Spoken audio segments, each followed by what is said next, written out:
شروع اللہ کے نام سے جو بڑا مہربان نہایت رحم والا ہے۔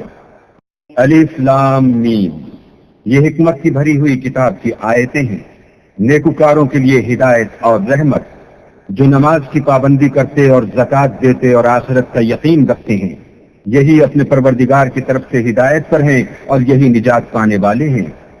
اور لوگوں میں بعض ایسا ہے جو بےہودہ حکایتیں خریدتا ہے تاکہ لوگوں کو بے سمجھے اللہ کے رستے سے گمراہ کرے اور اس سے استہزاء کرے، یہی لوگ ہیں جن کو ذلیل کرنے والا عذاب ہوگا۔ اور جب اس کو ہماری آیتیں سنائی جاتی ہیں تو اکڑ کر منہ پھیر لیتا ہے، گویا ان کو سنا ہی نہیں، جیسے ان کے کانوں میں ثقل ہے، تو اس کو درد دینے والے عذاب کی خوشخبری سنا دو۔ جو لوگ ایمان لائے اور نیک کام کرتے رہے ان کے لیے نعمت کے باغ ہیں، ہمیشہ ان میں رہیں گے، اللہ کا وعدہ سچا ہے اور وہ غالب حکمت والا ہے۔ اسی نے آسمانوں کو ستونوں کے بغیر پیدا کیا جیسا کہ تم دیکھتے ہو، اور زمین پر پہاڑ بنا کر رکھ دیے تاکہ تم کو ہلا نہ دے، اور اس میں ہر طرح کے جانور پھیلا دیے، اور ہم ہی نے آسمان سے پانی نازل کیا، پھر اس میں ہر قسم کی نفیس چیزیں اگائیں۔ یہ تو اللہ کی پیدائش ہے، تو مجھے دکھاؤ کہ اللہ کے سوا جو لوگ ہیں انہوں نے کیا پیدا کیا ہے۔ حقیقت یہ ہے کہ یہ ظالم صریح گمراہی میں ہیں۔ اور ہم نے لقمان کو دانائی بخشی کہ اللہ کا شکر کرو، اور جو شخص شکر کرتا ہے تو اپنے ہی فائدے کے لیے شکر کرتا ہے، اور جو ناشکری کرتا ہے تو اللہ بھی بے پرواہ اور سزاوار حمد و ثنا ہے۔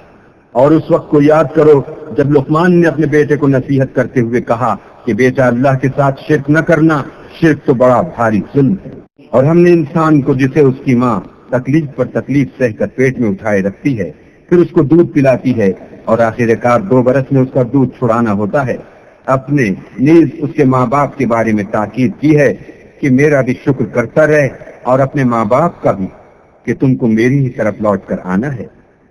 اور اگر وہ تیرے در پہ ہوں کہ تو میرے ساتھ کسی ایسی چیز کو شریک کرے جس کا تجھے کچھ بھی علم نہیں، تو ان کا کہا نہ ماننا، ہاں دنیا کے کاموں میں ان کا اچھی طرح ساتھ دینا، اور جو شخص میری طرف رجوع لائے اس کے رستے پر چلنا، پھر تم کو میری طرف لوٹ کر آنا ہے، تو جو کام تم کرتے رہے میں سب سے تم کو آگاہ کروں گا۔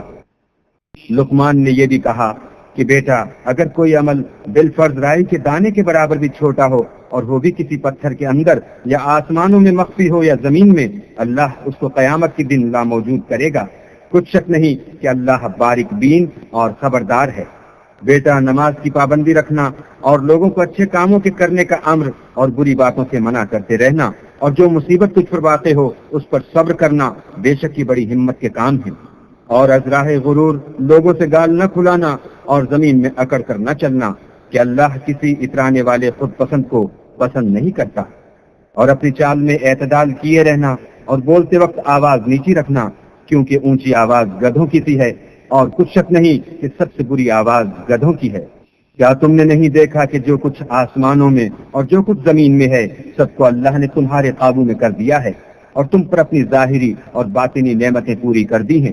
اور بعض لوگ ایسے ہیں کہ اللہ کے بارے میں جھگڑتے ہیں، نہ علم رکھتے ہیں اور نہ ہدایت اور نہ کتاب روشن۔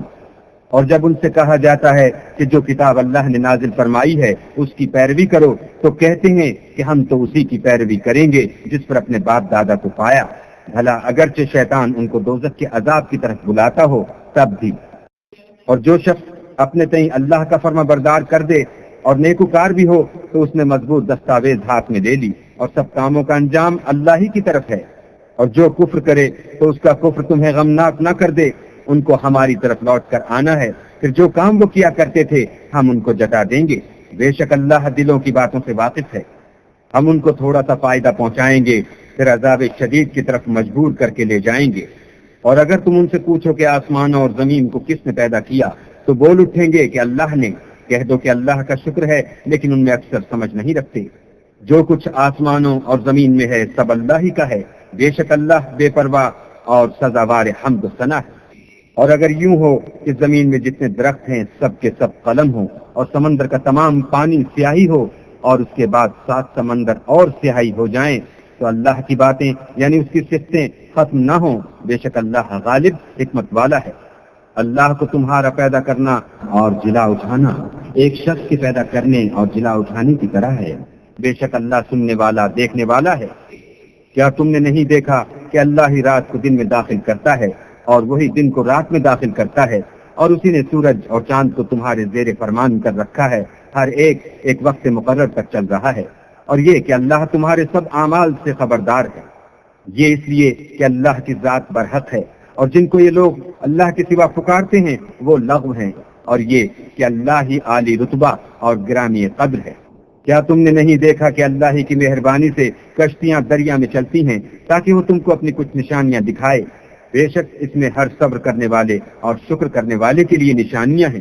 اور جب ان پر دریا کی لہریں سائبانوں کی طرح چھا جاتی ہیں تو اللہ کو پکارنے اور خالص اس کی عبادت کرنے لگتے ہیں۔ پھر جب وہ ان کو نجات دے کر خشکی پر پہنچا دیتا ہے تو بعض ہی انصاف پر قائم رہتے ہیں، اور ہماری نشانیوں سے وہی انکار کرتے ہیں جو عہد شکن اور ناشکرے ہیں۔ لوگوں اپنے پروردگار سے ڈرو اور اس دن کا خوف کرو کہ نہ تو باپ اپنے بیٹے کے کچھ کام آئے اور نہ بیٹا باپ کے کچھ کام آ سکے۔ بے شک اللہ کا وعدہ سچا ہے، بس دنیا کی زندگی تم کو دھوکے میں نہ ڈال دے، اور نہ فریب دینے والا شیطان تمہیں اللہ کے بارے میں کسی طرح کا فریب دے۔ اللہ ہی کو قیامت کا علم ہے، اور وہی میں برساتا ہے، اور وہی حاملہ کے پیٹ کی چیزوں کو جانتا ہے کہ نر ہے یا مادہ، اور کوئی شخص نہیں جانتا کہ وہ کل کیا کام کرے گا، اور کوئی متنفس نہیں جانتا کہ کس سرزمین میں اسے موت آئے گی۔ بے شک اللہ ہی جاننے والا اور خبردار ہے۔